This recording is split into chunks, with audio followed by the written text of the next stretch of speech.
യൂട്യൂബിന് വിട. സൂര്യയിലെ എല്ലാ പരമ്പരകളും സംരക്ഷണത്തിന് ശേഷം തികച്ചും സൗജന്യമായി സൺ നെക്സ്റ്റ് ആപ്പ് ഡൗൺലോഡ് ചെയ്യൂ. കണ്ടാസ്വദിക്കാം നിങ്ങളുടെ പ്രിയ പരമ്പരകൾ. എടാ, മൊത്തത്തിൽ അവള് തന്നെ. എടാ, അത് അവളൊന്നും ആയിരിക്കില്ല, നിനക്ക് തോന്നിയതാവും. മനസ്സിൽ നിന്റെ കാര്യം കിടന്നുകൊണ്ട് തോന്നിയതാവും ചിലപ്പോ. ഞാൻ വിചാരിച്ചതേ നിന്റെ അച്ഛൻ ഇടപെട്ട എല്ലാം പെട്ടെന്ന് ശരിയാക്കി അവളെ നിന്റെ അടുത്തോട്ട് എത്തിച്ചതായിരിക്കുമെന്നാ. ഓ പിന്നെ, എന്റെ അച്ഛനെല്ലാം റെഡിയാക്കിയാലും അവളെ ഒരിക്കലും ഇങ്ങോട്ടേക്ക് പറഞ്ഞയക്കില്ല. അവളെ എന്റെ വീട്ടിലേക്ക് കൊണ്ടുപോളൂ. നീ പറഞ്ഞ പോലെ ഇപ്പൊ നടക്കുമെന്ന് എനിക്കും വലിയ പ്രതീക്ഷ തോന്നുന്നുണ്ട്. അങ്ങനെ ഒരു വാർത്ത കേൾക്കാൻ വേണ്ടിയാ മോനെ ഞാൻ കാത്തു നിൽക്കുന്നത്. എല്ലാം ശരിയാകൂടാ. നിന്റെ സ്നേഹം സത്യമായതുകൊണ്ട് തന്നെ അവൾ അതൊരിക്കൽ മനസ്സിലാക്കുക തന്നെ ചെയ്യും. എടാ മോനെ ഹേമന്തേ, നിന്റെ നാവ് ഏതായാലും പൊന്നായിരിക്കട്ടെ.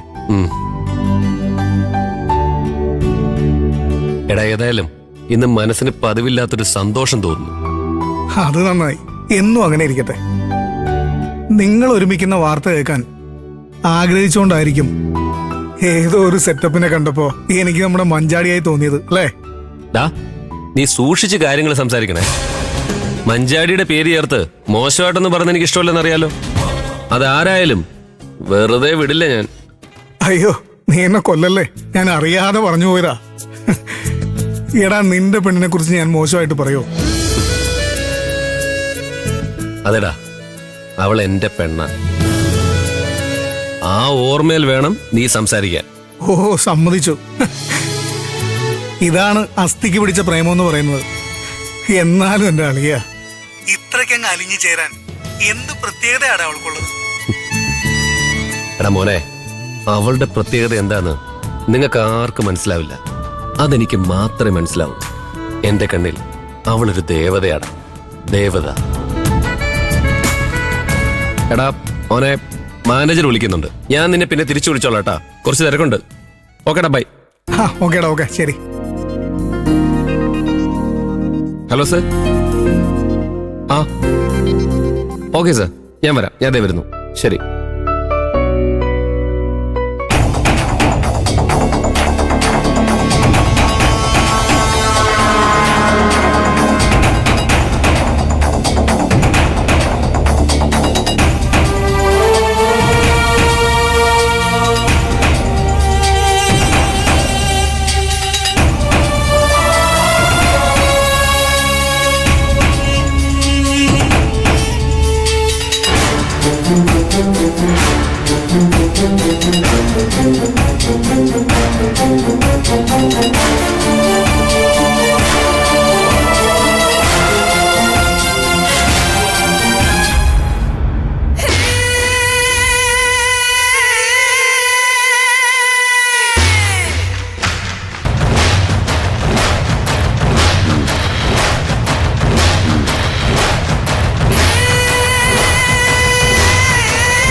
ഹലോ ആസിഫ്.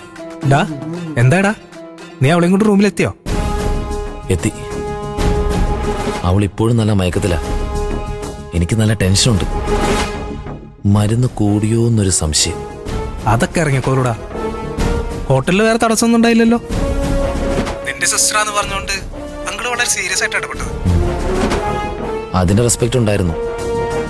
ഇതുവരെ പ്രശ്നമൊന്നുമില്ല. എങ്കിൽ പിന്നെ ലേറ്റ് ആക്കണ്ട. അവള് സ്വബോധത്തിലേക്ക് വരുമ്പോഴേക്കും എല്ലാം ഓക്കെ ആയിക്കോളും. ഞാൻ പറഞ്ഞതൊക്കെ ഓർമ്മയുണ്ടല്ലോ. എടാ, എന്റെ മൈൻഡിൽ ഇപ്പം അതൊന്നുമില്ല. നീ ഒരിക്കൽ കൂടി ഒന്ന് പറഞ്ഞതാ.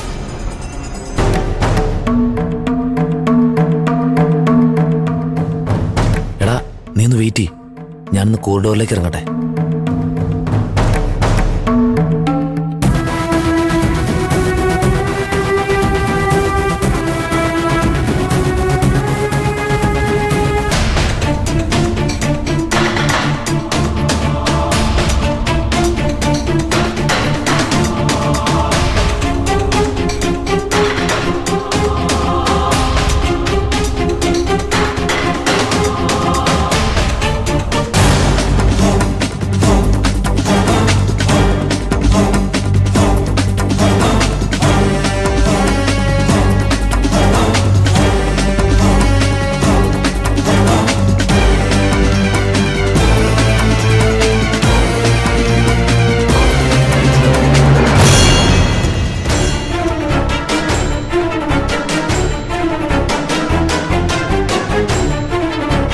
ഇവനെന്താ ഇപ്പൊ ഇവിടെ?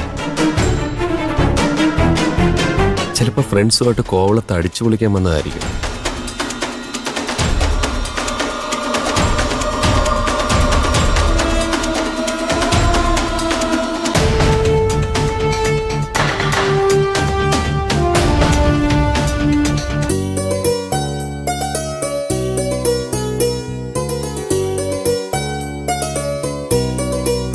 നമസ്കാരം സാർ. നമസ്കാരം. ഗോകുല് വീട്ടിൽ പോയിട്ട് രാവിലെ വന്നല്ലേ? അതെ സാർ, വിഷു വീട്ടിൽ തന്നെ ആഘോഷിച്ചു. ഗുഡ്. വീട്ടുകാരുമായിട്ട് കോംപ്രമൈസ് ആയ സ്ഥിതിക്ക് സ്വന്തമായിട്ടൊരു ഫോണൊക്കെ ഉപയോഗിച്ചുകൂടെ? ഇങ്ങനെ കമ്പനി ഫോൺ ഉപയോഗിക്കേണ്ട കാര്യമില്ലല്ലോ. ഒരു ഫോൺ മേടിക്കണമെന്ന ആലോചനയിലുണ്ട് സാർ. സാർ, മറ്റവന്മാർ ഇന്നലെ വീണ്ടും ബാറിൽ കയറി ബഹളം ഉണ്ടാകില്ലേ? ഫോറിനേഴ്സിനോട് അവന്മാരുടെ കളി. ഇനി കേസായ നമ്മളും കൂടെ കുടുങ്ങും. നീ അതിലൊന്ന് ഇടപെട്ട് എങ്ങനെയും ഒന്ന് സോൾവ് ചെയ്യണം. കമ്പനിയെ വേണ്ടി പ്രത്യേകം പറഞ്ഞിരിക്കുക. സാർ, അത് ഞാൻ നോക്കിക്കോളാം. ഞാനെന്നില്ല ഇവിടെ ഉണ്ടായിരുന്നെങ്കിലേ അത് നടക്കില്ലായിരുന്നു. ഇനി എന്തായാലും അവന്മാർ ഇങ്ങോട്ട് വരാതിരിക്കാനുള്ള പരിപാടി ഞാൻ ചെയ്തോളാം.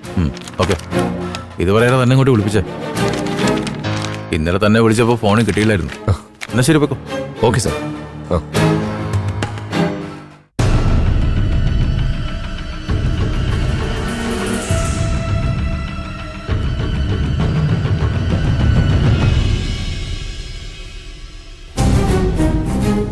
സാർ, എന്തോ 307 കോളേജ് ടീമാണോ? നമ്മുടെ ലീഗൽ അഡ്വൈസർ പറഞ്ഞ കുട്ടികളാ. ഒരു പയ്യനും അവന്റെ സിസ്റ്ററാ. എന്താ പോലെ ചോദിച്ചേ? അല്ല, ഒന്നുമില്ല.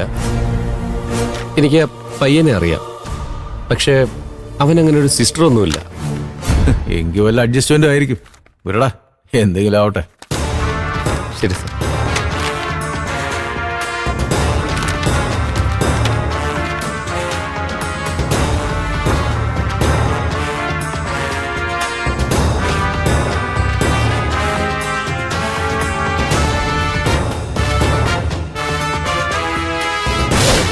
ഞാൻ പോകാൻ ഇറങ്ങിയതാ. അപ്പൊ ഒരാളെ കണ്ടടാ. ആരടാ? ഒരാള് കേട്ടാ നിനക്ക് ഒരുപാട് സന്തോഷാവുന്ന ആളാ. നീ കാര്യം പറ മോനെ. എടാ, നിന്റെ മഞ്ചാടിയെ പോലെ ഒരു പെണ്ണെ അകത്തേക്ക് കയറി പോകുന്നത് കണ്ടെന്ന്.